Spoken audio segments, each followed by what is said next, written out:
Hello అండి, welcome to me Krish. ఈరోజు ఎంతో టేస్టీ నోరు రుంచే చేపల కూర చేసేసుకుందామా. మరి ముందుగా ముక్కలు శుభ్రంగా కడిగి దానికి అల్లం, కారం, ఉప్పు, పసుపు, మెంతి పసుపు మొత్తం వేసుకొని ఇట్లా ముక్కలుగా పట్టించుకోవాలి.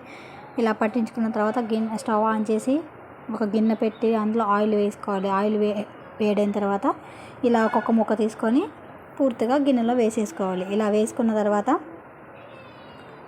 మంచిగా మగ్గించుకోవాలి. వాటిని నూనెలో ఒక 5 నుంచి 10 నిమిషాలు మంచిగా మగ్గించుకోవాలి. ఇలా మగ్గించుకున్న తర్వాత మనకి చేపల కూర అనగానే గుర్తుకొచ్చేది చింతపులుసు. చేపల కూర పులుసు అంటే ఎవరికైనా ఇష్టం లేకుండా ఉండదు కదండి. ముందుగా చింతపండుని దానికి సరిపడా నానబెట్టుకోవాలి.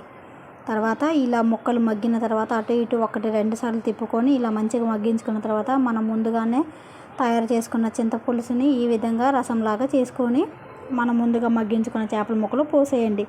ఇలా పోసేసిన తర్వాత ఒక 5 నుంచి 10 నిమిషాలు మగ్గించండి. మగ్గించిన తర్వాత అది ఇలా బాగా మరుగుతూ ఉన్నప్పుడు ఇంకా బాగా మరిగి దగ్గరకు వచ్చేంత వరకు మరిగించాలి. ఇలా మరిగించిన తర్వాత మనం ముందుగానే ఇంట్లో ధనియాల పౌడర్ రెడీ చేసుకుంటాం కదా, పై మసాలా పౌడర్ని ఆ మరిగించుకున్న చేపల పులుసులో వేసేయాలి.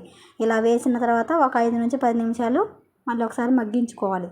ఇలా మగ్గించుకున్న తర్వాత మనకి ఆల్రెడీ ఇంట్లో కొత్తిమీర, పుదీనా లేకుండా ఏ నాన్ వెజ్ అయినా చేయం కాబట్టి ముందుగా కడిగి కట్ చేసుకొని పెట్టుకున్న కొత్తిమీరని పక్కన ఉంచుకోండి. దాన్ని చేతిలో తీసుకొని కొంచెం వేసుకోవాలి. ఈ చేపల పులుసు దగ్గర పడిన తర్వాత దీంట్లో వేసుకొని ఒక 2 నుంచి 3 నిమిషాలు తిప్పాలి. అంతే అండి, ఎంతో వెరీ చేపల కూర టేస్టీ రెడీ.